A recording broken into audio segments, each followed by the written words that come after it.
Nunca pensé que mi vida llegaría a este punto. Una mujer en sus 40, parada sola en una casa bonita, sintiéndose más invisible que nunca. Sí, esta es mi historia.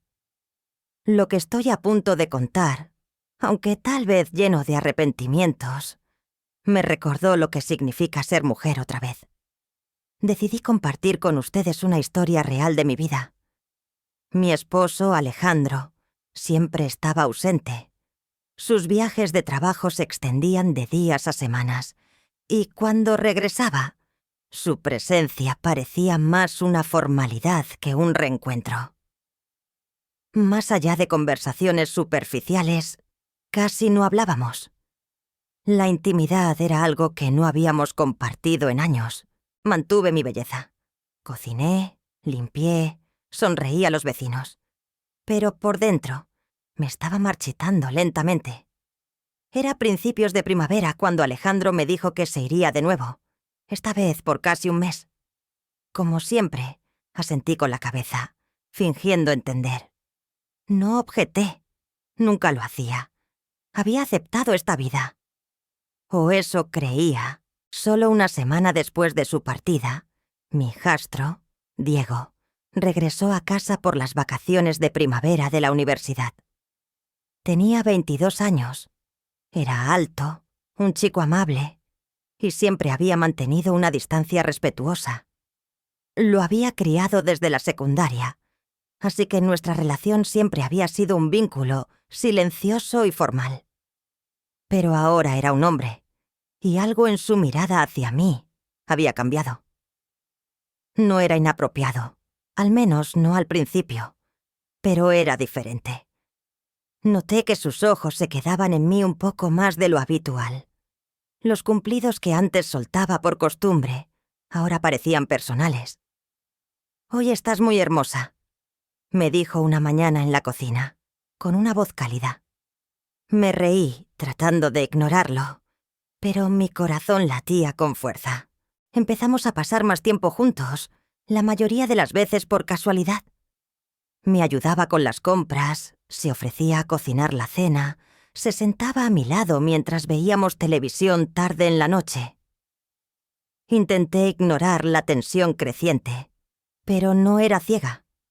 Sentía cada vez que su mano rozaba la mía, cada vez que se paraba demasiado cerca. Una tarde, mientras mirábamos el atardecer en el porche, me dijo que admiraba cómo mantenía unida a la familia, cómo era fuerte para su padre. No supe cómo responder. No había recibido un cumplido así en años. El tono suave pero honesto de su voz atravesó el muro que había construido a mi alrededor. Lo miré y ya no solo veía a mi hijastro. Veía a un hombre que me veía, que me notaba, que entendía que estaba viva. Esa noche no pude dormir. Reviví una y otra vez nuestras conversaciones, su mirada, cómo no me alejaba de él.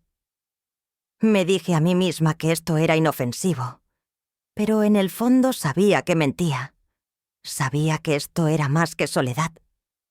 Había cruzado un límite emocional que ya no podía negar. A la mañana siguiente, evité el contacto visual. En la cocina, actué como si todo fuera normal, pero nada se sentía igual. Cuando Diego entró, parecía tranquilo, pero noté un cambio en su actitud. Sereno, seguro. Como si se hubiera cruzado una línea y no se arrepintiera. Me ofreció ayuda con el desayuno. Asentí con la cabeza. La tensión entre nosotros era silenciosa, pero innegable. No hablamos del beso, ninguno lo mencionó, pero flotaba en el aire, como un secreto demasiado ruidoso para ignorar. Me repetí que solo había sido un momento de debilidad, un lapsus de juicio. Pero cuando su mano volvió a tocar la mía, no la aparté. Cuando se paró detrás de mí para tomar un plato, sentí la reacción de mi cuerpo. La vergüenza y la emoción luchaban dentro de mí. Más tarde ese día, noté que me miraba, no con una mirada distraída, sino intencional. Sus ojos recorrían mi rostro, mis movimientos, cada detalle, como si yo importara. Nadie me había mirado así en años. Ni Alejandro, ni nadie más. Sabía que estaba mal, pero no podía evitar querer más. Diego empezó a pasar más tiempo conmigo que con sus amigos. Noches de cine, compras, paseos. Nuestras conversaciones se profundizaron. Me preguntó por mi infancia, mis sueños, las cosas que había dejado atrás con los años. Me di cuenta de cuánto me había enterrado en un matrimonio que no me daba nada. Intenté establecer límites. Le dije que esto no podía continuar, que era peligroso y temerario. Me escuchó, asintió, incluso se disculpó. Pero a la primera oportunidad en que me tuvo sola, me susurró: «No puedo dejar de pensar en ti. No mereces ser olvidada por un hombre que ni siquiera nota cuando lloras». Cada palabra suya era como un alfiler clavándose en mí. Una noche tocó mi rostro y dijo: «Ya no tienes que fingir.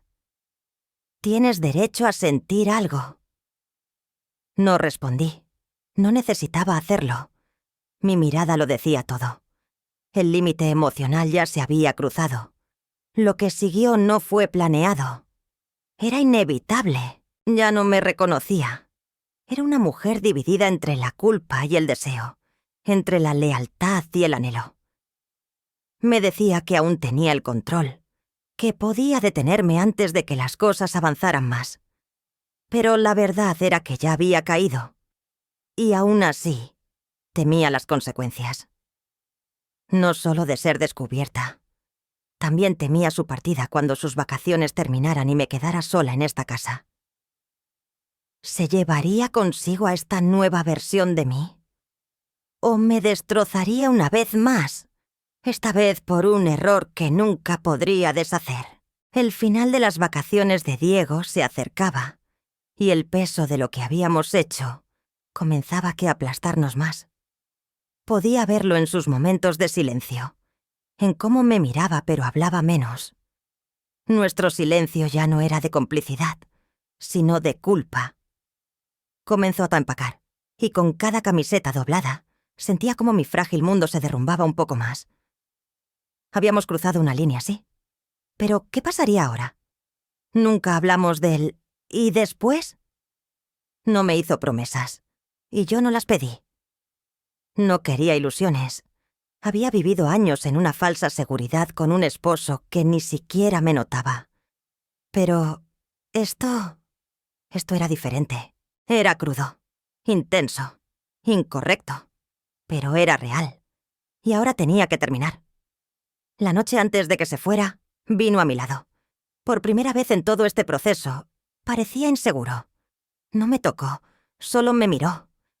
Como si quisiera decir algo, pero no se atreviera. «No me arrepiento de nada», dijo en voz baja. «Pero tampoco quiero arruinar tu vida». Asentí, sin poder responder. Mi garganta estaba cerrada. Cuando se fue a la mañana siguiente, me quedé parada en la puerta como una extraña. Vi cómo alguien salía de mi vida sin ceremonias, sin despedidas, sin promesas. La casa volvió a su viejo silencio. Pero esta vez era más frío. Pasaron los días, y Alejandro regresó, como si nada hubiera pasado. Trajo regalos, contó historias de reuniones, habló de negocios durante la cena. No notó que evitaba su mirada. No vio lo vacía que estaba por dentro. Me había entregado a alguien más, emocional y físicamente, y se notaba, pero solo para mí. Al principio pensé que la culpa me consumiría, pero lo que sentía era una profunda tristeza, no solo por lo que había hecho, sino por los años en que me había sentido invisible. La traición no estaba solo en ese beso o en esos toques. La verdadera traición era darme cuenta de que alguien que nunca debería haber importado me había visto más claramente en una semana de lo que Alejandro lo había hecho en años. Diego me envió un último mensaje: «Cuídate». Pasé horas mirando la pantalla antes de borrarlo. Sabía que no podíamos continuar. pero también sabía que nada volvería a ser igual. Había cambiado, y ese cambio no era algo que pudiera deshacer. Al final, me quedé con un matrimonio que, en la superficie, seguía en pie, pero que por dentro estaba completamente vacío. Viví cada día al lado de un hombre que creía que todo estaba bien, cargando el peso de decisiones que no podía revertir. Tal vez ese era el verdadero castigo. No ser descubierta, sino tener que vivir la verdad en silencio. Aprendí que el amor sin atención es solo costumbre. La atención sin promesas es solo tentación. Y en algún punto intermedio, perdí una parte de